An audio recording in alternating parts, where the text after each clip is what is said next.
Welcome to Your Family Dog, a podcast dedicated to helping families love living with dogs. Here are your hosts, Julie Fudge Smith and Colleen Pelar. Hi, and welcome back to Your Family Dog. I'm Julie, and I'm here, of course, with Colleen Pelar. And today we have a special guest, Mr. Doug Harris. He's the owner of Love Pup Pet Sitting and Dog Training in Central Ohio.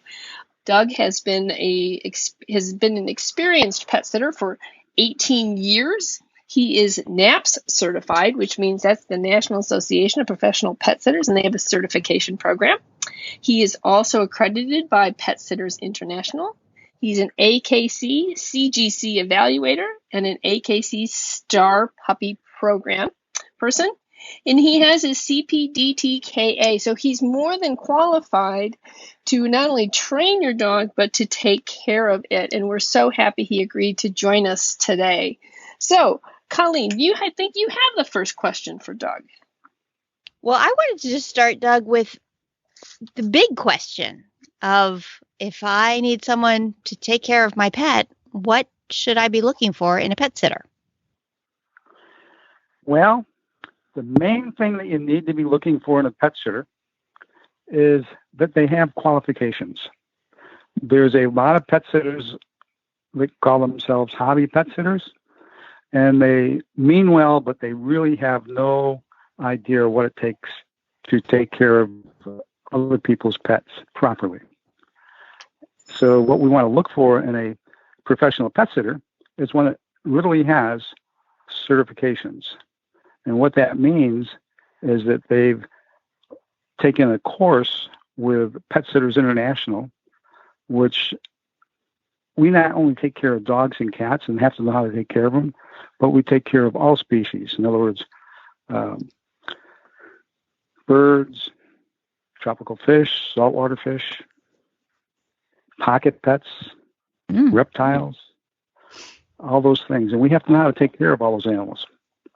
I remember when I was, I got accredited or certified through NAPS, and one of my favorite ones was learning about bunnies. They have a whole section on bunnies that you learn about, and birds and bird lungs. And so it really does, you're right, make a difference when you hire somebody who's been certified because they have a very strong knowledge of the husbandry of that particular species. And I think that's important to recognize.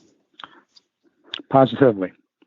That's very, very important. That's important for the owners to do their due diligence, because there's a lot of, as we all know with Facebook and social media, there's a lot of bad and a lot of good stuff, and it's hard to differentiate, what's real and what's not. Mm-hmm. And the only way you can do that is when a client calls us and asks us about our business, when we get down to the nitty gritty of it, it's like, yes, we'll come out and do a meet and greet. And that's very, very important. We just don't go to people's homes, never meeting a dog and not knowing if it's a safe dog or whatever. So the meet and greets is your first point of interviewing a potential pet sitter to take care of your pets. And not only that, take care of your home. Because once we open that door, we're liable for everything, not just your pets, everything. And again, when you're doing the interview, the important things to ask about the pet sitter is, one, are they certified? Do they have credentials that prove it? Have they ever been to a conference, a pet sitting conference? Both NAPS and PSI have pet sitting conferences every year. And that's where we learn what's going on in the industry to stay up to date, to keep our clients abreast of what's going on also. Which is awesome. I think a lot of people don't realize that there are continuing education options available in so many pet-related fields that the general pet owner doesn't necessarily realize that their vet tech gets continuing education, and that their dog trainer gets continuing education, and that their pet sitter gets continuing education, and that's really, really important. It's not a one-and-done kind of education. Right. You have to stay on top of things. And it's ongoing. I mean, it's not like, like when we are certified as in first aid or pet sitting, we have to get recertified every 3 years. So it's not like you're certified and this lasts forever. It's a serious business. Just like if you were a plumber or electrician, they have to go through certifications all the time to maintain their license. We have to do the same thing. And a lot of people, when I meet people, it's amazing the number of people that say, my friend referred me. I had no clue that there are professionals doing pet sitting. So it's still, as old as the industry is, it's amazing the number of people that don't understand that there are professional pet sitters that exist. Right. So one of the problems with professional pet sitting is we tend to be more expensive than the neighborhood teenager who comes in. But what more for their money are they getting with hiring a professional pet sitter than they are their neighbor's 15-year-old daughter who really likes cats? What can you offer that 15-year-old can't? Reliability. I won't go into it, but I can tell you many stories of people that have hired us and said, I used to use my next door neighbor, they didn't show up, et cetera, et cetera, et cetera. I used my teenage neighbor down the street, and I found out he was having parties at my house. So those are you want adults coming into your house. We don't hire anyone under 21. I say that with reservations because I did hire one 18-year-old that just graduated high school that really loved animals, had got a full scholarship for 4 years ago to study biology, and she ended up being a very, very good pet sitter. She now is working in a vet clinic. So it's very important who you hire. I mean, it's a big responsibility. You're responsible for a person's home. It's a serious business. We're trained that when we pull up to a house, we literally, if there's a car behind us or parks outside, we don't go in the house. We drive off. There's policies that we have to follow because there are criminal elements out there that case neighborhoods. We're aware of that, and we're aware of our safety and the safety of the client's home that we're taking care of. As an example, when we go into a house, the first thing we do on the first pet sit, let's say it's a vacation pet sit, we're going 3 times or 4 times a day. We actually, first time we go in the house, we check the perimeter to make sure every window and door is locked. You'd be surprised at the number of times I go into people's homes and it's not secure. And that's not safe for us, and obviously not safe for the owner. Or the pet. Yeah. Or the pets. And this is the thing people don't realize, that there's a lot involved in what we do. And we take it very seriously because it's a serious business.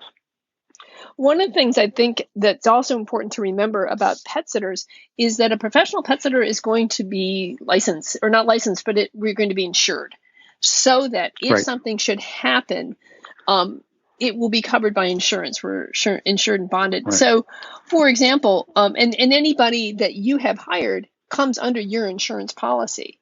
So that I think that's really important, and that can be very reassuring to a homeowner, because what happens if you open the door and the dog rushes out and knocks you down, and the dog's hurt, you're hurt. As a professional pet sitter, all right. As a professional pet sitter, we're all trained, highly trained. When we go into a home, we block the door. We literally block the door so a dog cannot get out. 19 years, this is actually our 19th year of business. In 19 years of doing this, we've never lost a pet for any reason.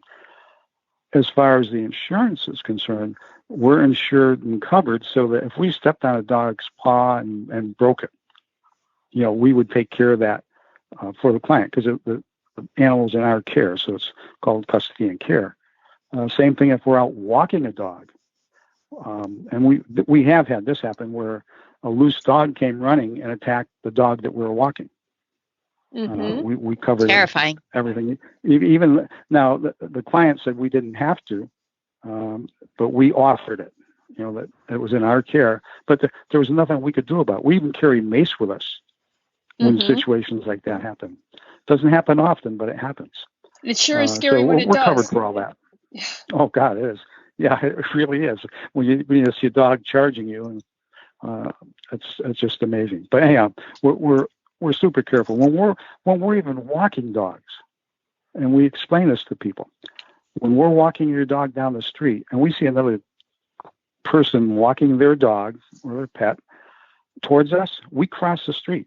And if the person follows us, we cross back. And if they continue to do it, we just tell them, we explain to them, please stay away from our dog. Period. And they say, well, but I know the dog. I said, I'm sorry, it's in my care, and I'm not trying to be mean, but for your safety and our safety, just stay away. And we just say it politely. Right. And I've had people actually complain about that. Not people, the person that wanted to pet the dog. Mm-hmm. Right. Well, can you explain your rationale behind that? Safety. Because you never know. Animals, dogs, just like humans, you can meet someone and feel uncomfortable. All right. Animals do the same thing, and except for when they feel uncomfortable, they start growling, baring their teeth, and then eventually bite. So we do that to protect the dog, Mm-hmm. so no incidents can happen. Well, I think partly of it is are proactive. Right. Well, it seems to me too is that the person may know the dog and want to come over and say hi to it. The problem is the dog is not in the normal situation of his owner walking him. I have a person that I kind Correct. of know walking me, and so the dog itself may not be in the same emotional state he normally is in when he's out walking, because this is a new experience for him, and that can put a dog on edge a little bit. And you want to be careful that the dog doesn't get pushed over from being a little bit nervous to being scared. Mm-hmm. And having an encounter with somebody in a different way can cause a dog to be, upset and reactive, perhaps in a way it normally wouldn't be. So Doug, what tips would you give an owner for setting their dog up for success to be taken care of by a pet sitter? So how can I make it easier on my pets to have a pet sitter come and take care of them?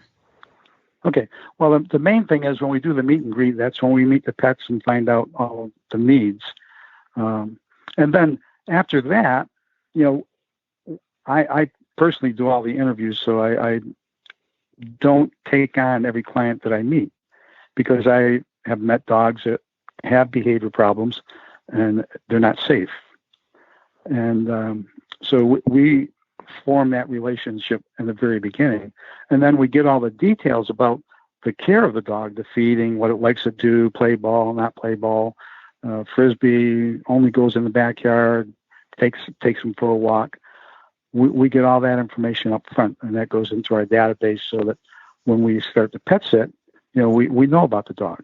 And the reason why the owner's asking for someone to come to the house is because they understand that this is where the dog lives. This is its environment. This is where it's going to feel the safest. Why take it to a kennel where there's a lot of barking, unknowing things going on, and getting the dog all upset? So I have people, where we come 4 times a day to take care of the dog. And we obviously do overnights, pet sits for people that have more needs, because, again, we're trained in doing basic medical needs such as insulin shots, administering sub-Q for animals that have some medical issues. So we do all those types of things to make the animal comfortable in its own environment. One of my next questions is, you are a local business, and personally, I think it's important to shop locally. Why would you recommend that somebody choose a local business owner as opposed to somebody who owns a franchise in a national chain? What difference does that make? Mm-hmm. Well, when the difference between small businesses like myself, we're actually a medium-sized business. We have roughly about 550 clients. We care about the animals 100%. Working with your local pet sitters and as an example, we have a pet sitting network, a group of professional pet sitters that works in the Columbus area. And we have a meeting every 2 months where we sit down and have dinner and talk about our businesses and what we can do better. And a lot of times we even have a vet come in and talk to us just to bring us up to date on some things. But working with your local pet sitters is very, very important. And the way you find out about your local pet sitters, so if you're an individual looking for someone to take care of your pets, the best place to find out about a professional pet sitter would be to go to either NAP's website or PSI, and in their websites, there's a program right up front that all you have to do is put in your zip code, and that'll bring up numerous numbers of pet sitter businesses in your area, and you have a choice of who to choose from. If you call someone that says, "Oh, we don't cover your area," that pet sitter 9 out of 10 times will advise you, "Well, here, call so and so. I know them. They're very, very reputable." And the other thing is, don't forget to ask your vet. Your vet normally knows the pet sitters that work in your neighborhood. That's true. That's how I met my vet, actually, is I was pet sitting. Is it really? Okay. Yeah, and a dog developed just seemed like in the matter of an hour, a hot spot. And I'm like, okay, called the owner, and she said, "Well, I don't know. Yeah, okay, take him to my vet." And I did, and I loved him. And that's how I met my current vet, was while pet sitting. And it really is valuable. And it's important that pet sitters have relationships with local vets, because in that particular case, I was taking a dog that was simply in my custody, not my dog, to a vet I didn't know. And since then, I've made friends with most of the vets in the area, because it's important to me that if I'm in charge of another person's animal, the vet needs to be comfortable that I am showing up legitimately. And I think that most pet sitters that I know also know a whole lot of vets. And I think that that's something that most people don't realize how important that is until your dog has an emergency. And suddenly your pet sitter is the one who's really being responsible and taking care of your pet. Correct. Well, as an example, today I actually went to 4 vets and just dropped off boxes of candy. They happen to have pictures of dogs in it and cats, just to say thank you, because they send us referrals and whatnot. And that's what we do. I mean, we have to deal with vets, and we do have emergencies. I mean, many times I've had to take dogs, cats to the vet on an emergency basis. And we have a whole protocol set up for all that kind of stuff. And those are the things that, when you hire your young boy or girl down the street that's a neighbor to watch your pets, none of that exists. So they have no clue what to do. They end up going to their mom, and then the mom doesn't know what to do, and it becomes a whole fiasco. So it puts a client at ease. Once you go through it, do an interview with them, and you put them at ease, and they've uncrossed their arms and all those things, and they're very relaxed, and they're talking to you, wow, this is going to be so great. And then the follow-up that we do, just to make it even more comfortable for them, obviously we send pictures of their pets. We send text. We have an app that has the dog talk. We do all kinds of things to make the owner so comfortable that they really do enjoy their vacation and not worry about their pets. And that really matters, because you can't enjoy your vacation if you're worrying about your pets. Absolutely. Absolutely. I used to do the same things. And when I had pet sitters, I said, one of the things you need to do is every time you visit that house, you need to leave, and I'd give them notepads. I say, you need to leave a note about every visit, so that when they come back, they've got detailed notes about what's going on. It also helps you to realize, to notice if there's a change in behavior or patterns of behavior in the dog. But yeah, I would send texts and all kinds of things. And the relief you could hear in the person's voice or in their text, like, "Oh, I'm so happy to do that, and I'm so glad he's having fun." It makes a very, very big difference. I've had people actually say, you really don't need to text us every day. That's like, we just, I don't want to say bombard them. If we're doing an overnight pet sit, we're going 3 times a day minimum. And every time we go, we send a little note or a picture. And some people say, you don't really need to do all that. And we leave notes, just like you say. We have a form that we leave at, so that every time we come in, we make a note and talk about the dog, etc. It's they're very comfortable. When they come home, it's like, wow, this is unreal. Yeah, and I think what most people have noticed, and what I've noticed about when I'm very careful about who I have watch my dogs, is that I know if it's gone well, because when I get home, my dogs are like, oh, yeah, I'm so happy to see you, but I'm totally not stressed. And that makes such a huge difference. And I think once somebody has had a professional pet sitter, it's very hard to go back to something else, because you get used to that quality of service that only comes with somebody who takes this as a profession and takes the responsibility of your animals very seriously. Not to say you can't have fun, but it's definitely a profession. And when you have somebody who treats it that way, you know that your dog is going to be cared for well. So what would you, if there were 2 or 3 things that you could say to somebody or let pet owners know about professional pet sitters, what might that be? What do you really want them to know? You feel like they don't ask often enough? So some of the basic things that they really need to know are, like, does a pet sitter have proper business license for the city they work in or the state, if required? Is a pet sitter insured and bonded?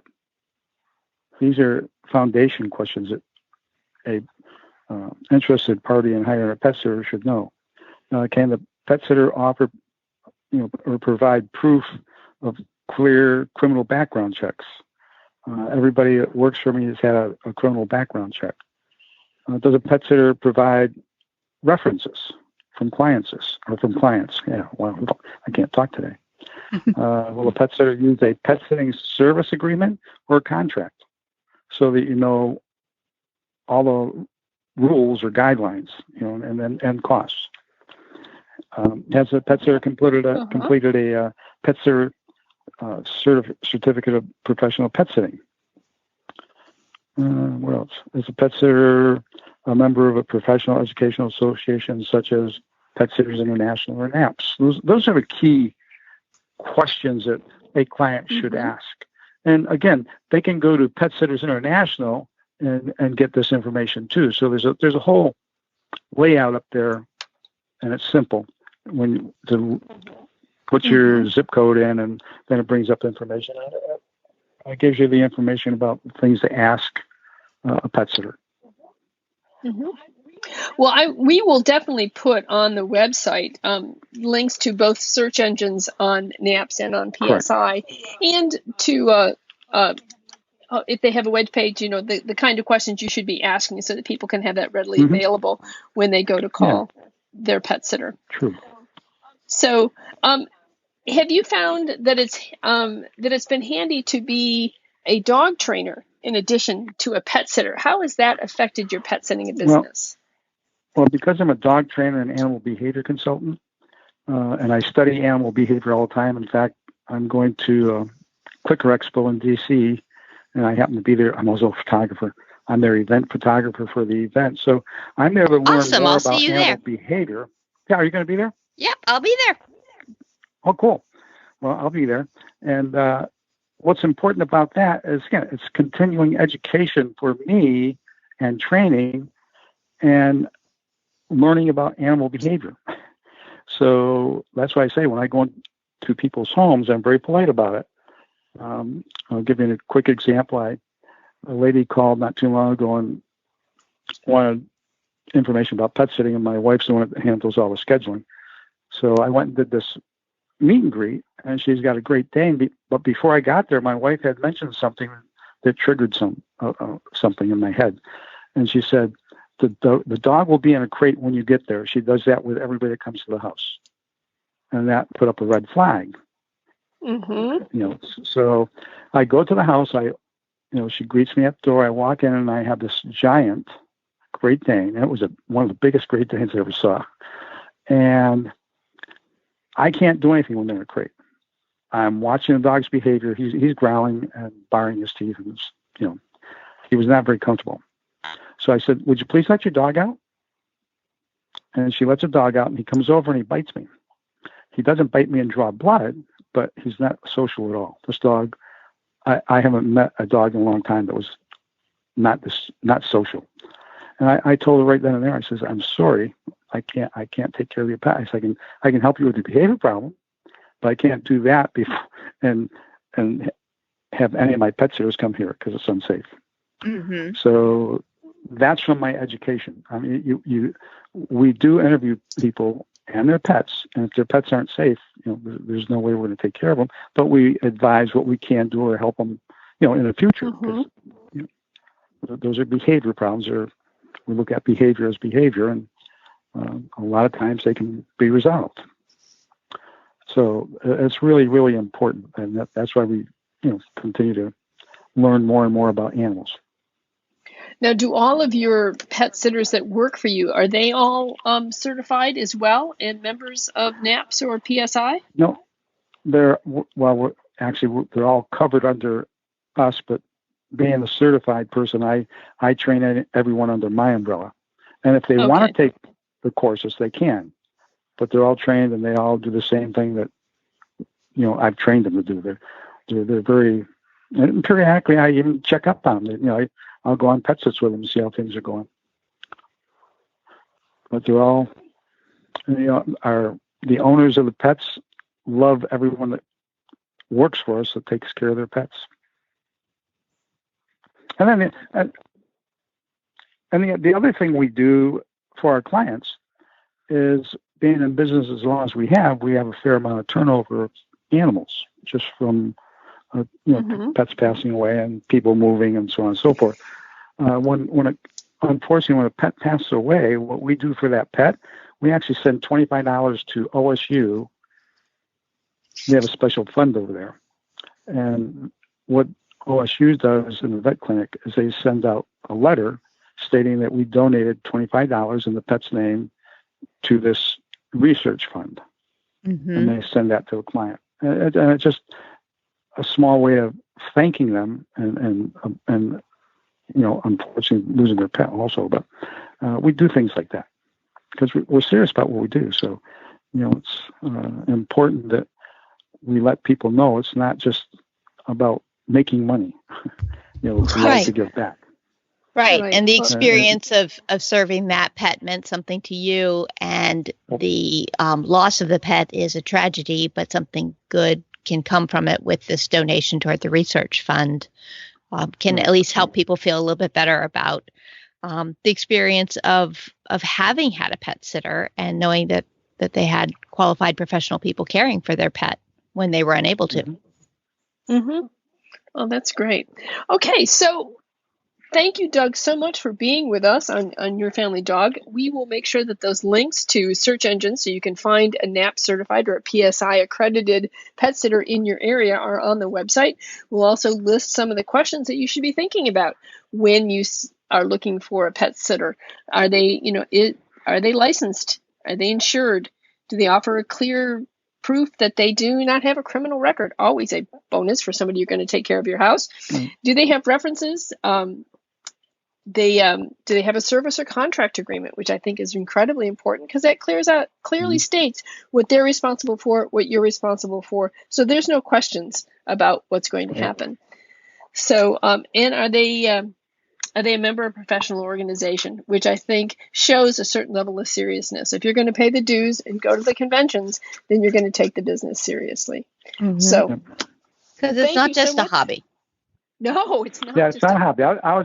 I was just out, I think 3 years ago, out in San Diego for a PSI conference, and it was a very good conference. And again, it's just more education. And someone in the background saying, "Hey, it's time."